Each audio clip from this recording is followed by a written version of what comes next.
네, 이번엔 베네수엘라 강진 관련 소식 살펴보겠습니다. 연쇄 지진의 사망자가 빠르게 늘어나고 있는데요. 실종자는 비공식 집계이긴 하지만 7만 명을 넘어섰습니다. 골든타임이 지나면서 유엔과 베네수엘라 정부는 구조에서 구호와 복구로 전환하고 있는데요. 뉴욕 연결해서 자세한 상황 알아봅니다. 이승윤 특파원, 베네수엘라에서 사상자 수가 빠르게 늘고 있다고요? 네, 그렇습니다. 호르헤 로드리게스 베네수엘라 국회의장은 베네수엘라를 강타한 강력한 지진으로 인한 사망자 수가 종전 발표보다 20명 증가한 1,410명으로 늘어났다고 발표했습니다. 유엔은 약 5만 명이 실종된 것으로 추정하고 있지만 민간 웹사이트에 신고된 비공식 실종자 수는 7만 3천 명을 훌쩍 넘어섰습니다. 전문가들이 사고 후 생존 가능성이 가장 크다고 판단하는 골든타임인 사고 발생 뒤 72시간이 이미 지나면서 현장의 초조함은 극에 달한 상황입니다.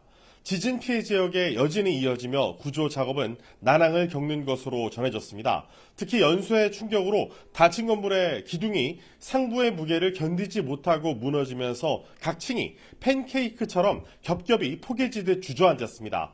구조대원들의 잔해 틈새 진입을 극도로 어렵게 만들어 수색 난이도를 높이고 있습니다.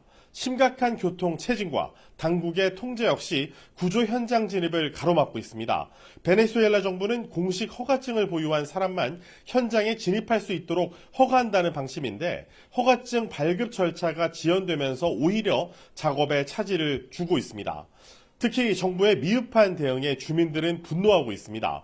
재난지역 주민들은 정부 관계자의 얼굴조차 보기 힘들다면서 분통을 터뜨렸고 일부 현장에선 분노한 주민들과 정부 관계자 간의 충돌까지 빚어졌습니다. AP통신은 굴착기를 몰고 온 정부 관계자들이 현장에서 셀카만 찍은 뒤에 철수하려 하자 주민들이 운전사를 끌어내리고 차량을 가로막았다고 전했습니다. 베네수엘라 정부가 피해가 집중된 라과이라주에 군 병력을 투입해 대응에 나섰지만 여전히 치안이 무너져 상점과 가옥에선 약탈이 이어지고 있다는 보도가 나오고 있습니다.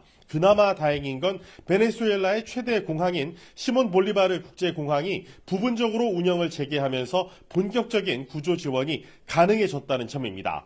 미국과 멕시코, 엘살바도르, 스위스, 콜롬비아, 스페인, 에콰도르, 칠레, 도미니카 공화국, 파나마 등 각국에서 모인 구조대원 1,600명은 현지에 도착해 수색과 구조 활동에 돌입했습니다. 베네수엘라 정부는 바로 지금이 중대 시점이라고 강조했는데요. 발표를 직접 들어보시죠. Estamos en horas críticas, en horas cruciales para seguir rescatando vidas y para la edificación de campamentos donde puedan estar aquellas personas que perdieron sus hogares o aquellas personas que en estos momentos no pueden regresar por alguna razón a sus viviendas y a sus hogares.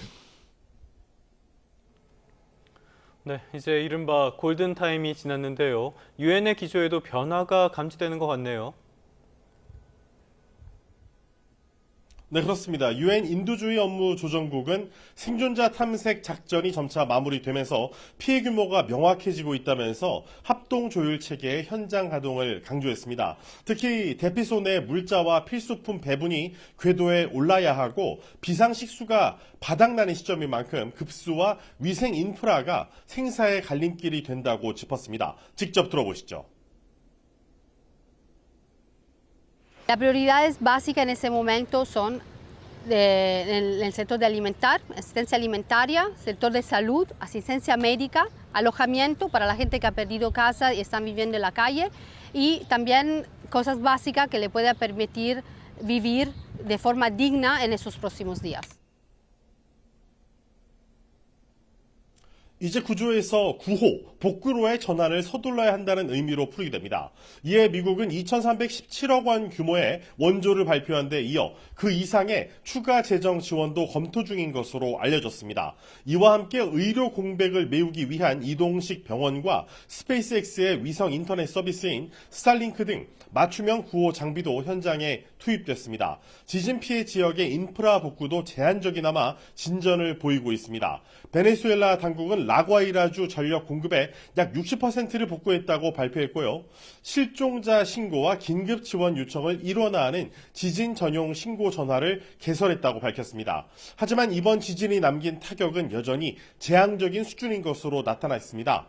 유엔 개발계획 UNDP는 이번 지진에 따른 물리적 손실 규모가 10조 3천억 원으로 추산된다고 밝혔는데 이는 베네수엘라 GDP의 무려 6%에 달하는 규모입니다.